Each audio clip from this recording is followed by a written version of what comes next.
We are at video number 0026. Meditation, the method. Meditation always needs an object to focus on.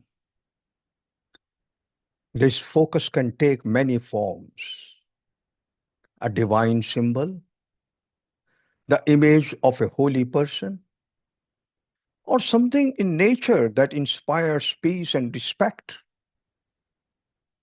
such as a snow covered mountain, a calm lake reflecting the moonlight, or the glowing sky at sunrise or sunset.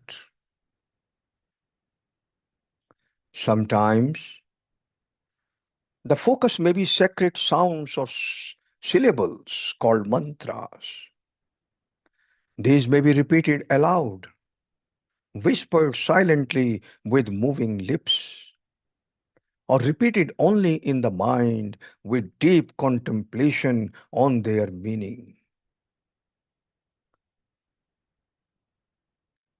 When meditation deepens, the senses gradually withdraw from the outer world and the mind turns inward. It becomes still, pure, and absorbed in the inner presence of the divine. Only when the mind is completely calm and free from disturbances can it reflect the divine spirit in its full radiance. When the sense of individuality fades away and the meditator feels one with the infinite, that state is called samadhi, the superconscious experience of unbroken bliss. Reaching this state and remaining in it requires regular practice, sincerity, and patience.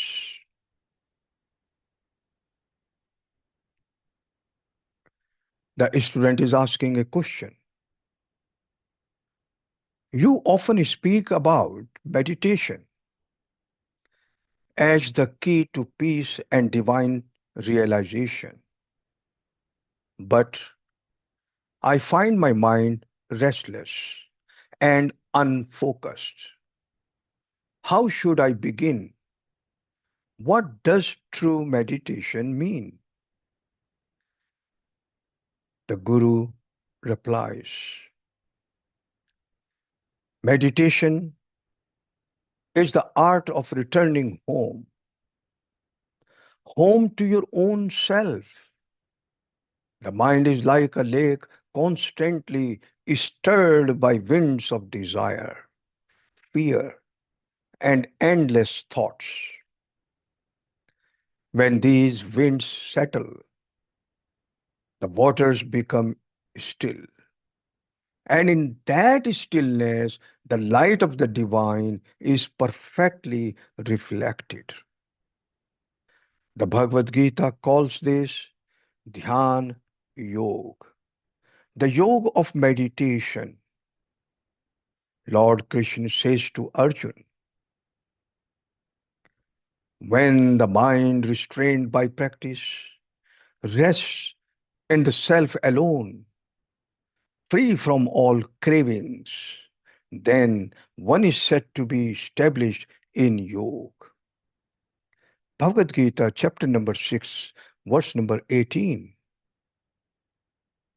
So, the first step is to find something that helps you concentrate, a form, a sound, or an idea that uplifts the heart and quiets the mind. A student is asking another question.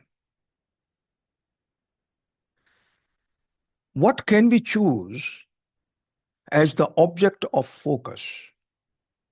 Should it always be something religious? The Guru replies, not necessarily. Meditation is like pouring the mind into a single vessel. It could be filled with divine form, sacred sound, or the beauty of nature.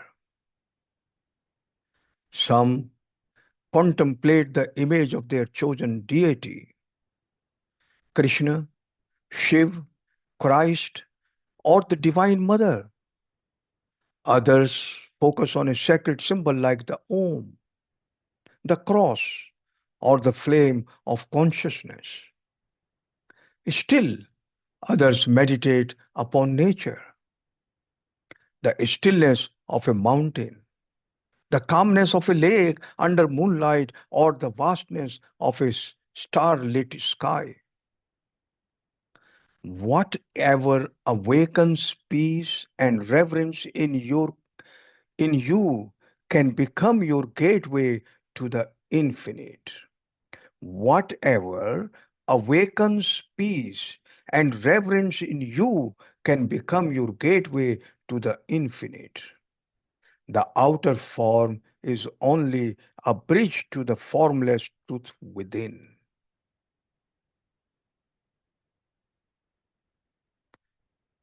A student is asking another question. And what about mantras? Why are they considered so powerful? The Guru replies, mantras are sacred vibrations, sound forms of the divine. When you repeat a mantra like Om, Ram, or Om Namo Bhagavate Vasudevaya, you are tuning your inner being to divine frequency. At first, you may chant it aloud, that is, Vachika Japu. Then you whisper it softly with moving lips, Upamsu Jap. Finally, you repeat it mentally, Manas Jap, the deepest form where the sound dissolves into pure awareness.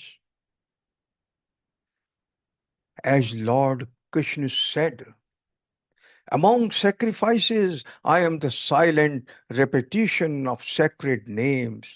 Bhagavad Gītā, chapter number 10, verse number 25. Through constant repetition, the mantra purifies the mind, calms the senses, and makes the heart receptive to divine presence. It is not the sound alone, but the feeling of devotion and awareness of its meaning that gives it power. A student is asking another question. Sometimes, even while repeating the mantra or focusing on an image, my mind keeps wandering. It refuses to stay still. What should I do? The Guru replies, that is natural. The mind is like a wild monkey, ever restless. But the Gita gives a clear method. Krishna tells Arjun, by constant practice and by detachment, the mind can be controlled. Chapter number 6, verse number 35. Practice abhyas means you gently bring the mind back to your focus again and again without irritation or self blame.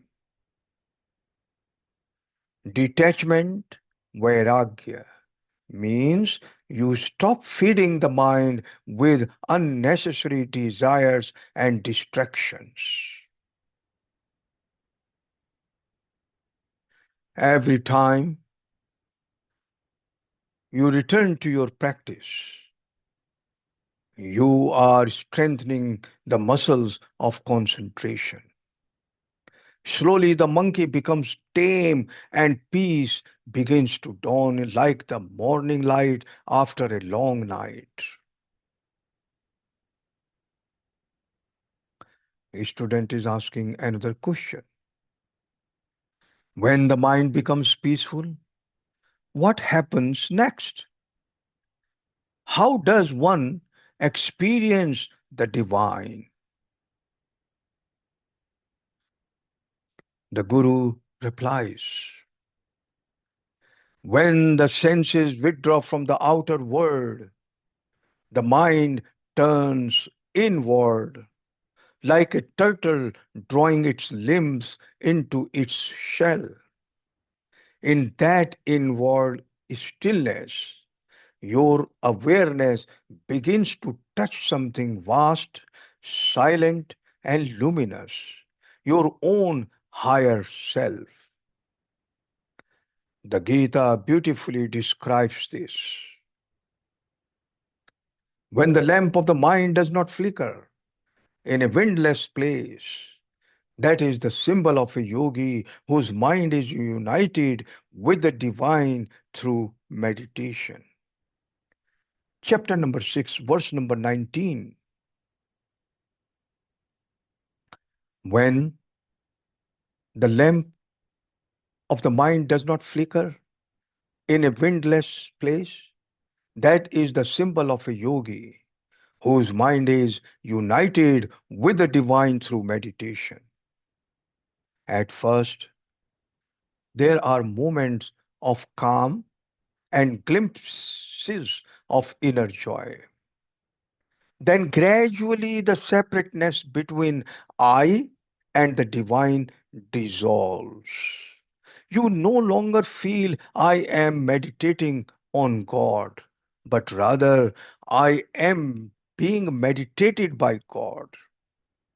This merging is samadhi, the super conscious state.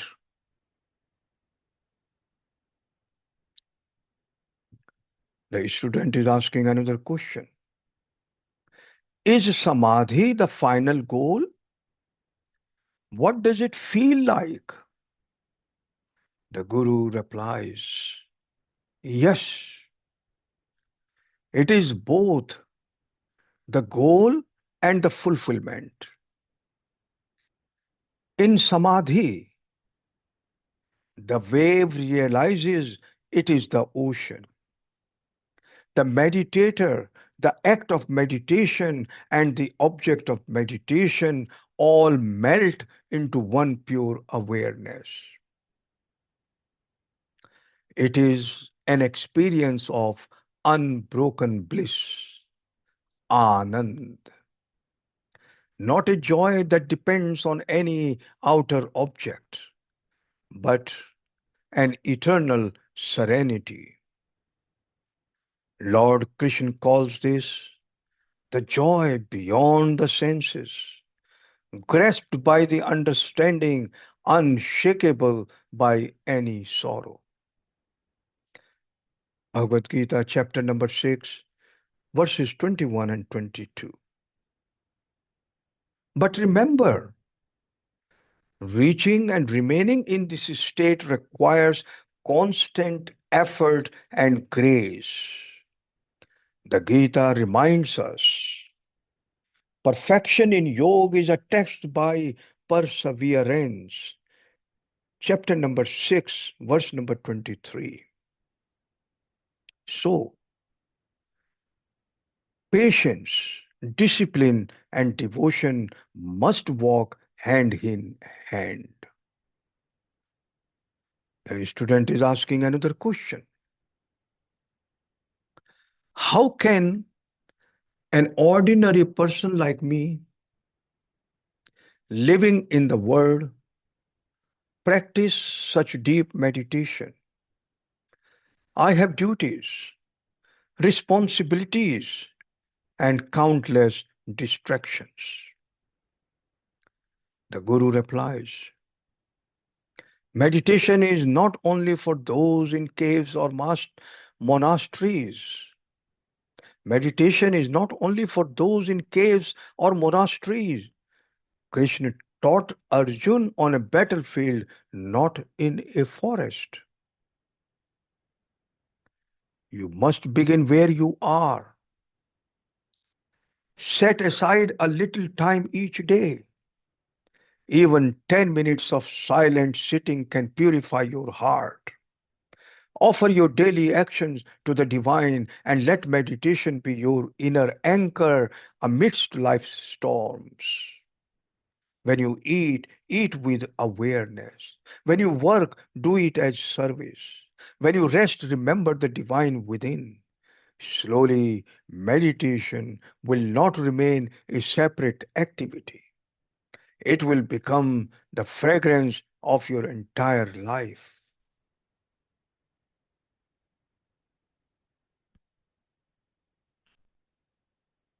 The student is asking another question. So, meditation is not an escape from the world, but a way to live more wisely and peacefully in it. The Guru replies, exactly. Meditation does not take you away from life, it brings you closer to its sacred essence. It makes your mind strong, your heart compassionate, and your spirit unshakable. When the inner lamps burns steadily, outer darkness cannot disturb you. That is the true success in meditation. Not merely seeing visions or hearing sounds, but becoming a being of peace and balance. As Krishna declared, the yogi who, with mind purified, controls the senses and unites with the divine in meditation, attains supreme bliss. Chapter number 6, verse number 27. A student is asking another question.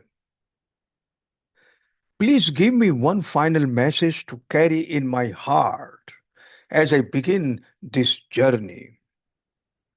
The Guru replies, remember this. Meditation is not about forcing silence, but about falling in love with stillness. Be gentle with yourself. Sit daily with sincerity. Let your breath become soft, your mind calm, and your heart open. Even if clouds of thought appear, do not fight them. Watch them drift by. The sun of awareness is always shining behind them. With time, the outer noises will fade and you will discover a music more beautiful than any heard by the ears. The music of your own soul united with the divine.